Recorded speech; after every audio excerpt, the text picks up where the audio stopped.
দাওয়াত দেওয়া নবীজি শুরু করলেন।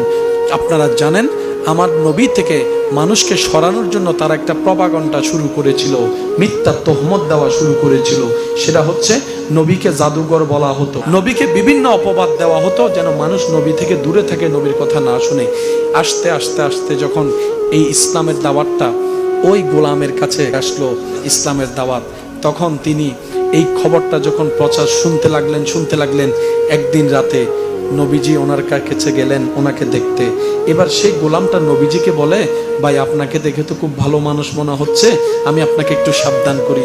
আমি শুনেছি মক্কায় নাকি একটা জাদুঘর বের হয়েছে, নাউজুবিল্লাহ, যে নাকি এরকম নতুন খোদার প্রচার করছে, আপনি একটু ওনার থেকে সাবধানে থাকেন। গোলাম বলছে, সাবধান করছে আমাদের নবীকে, উনি বলতেই আছেন, আমাদের নবী শুনতেই আছেন। কিছুক্ষণ পর আপনার নবী, আমার নবী মুস্কি হেসে বললেন, ভাই আপনি যার থেকে আমাকে সেফ থাকতে বলছেন আমি সেই মোহাম্মদ, আমি সেই মোহাম্মদ সাল্লাল্লাহু আলাইহি ওয়াসাল্লাম, আমি সেই মোহাম্মদ সাল্লাল্লাহু আলাইহি ওয়াসাল্লাম, যার থেকে আপনি আমাকে সাবধান থাকতে বলছেন।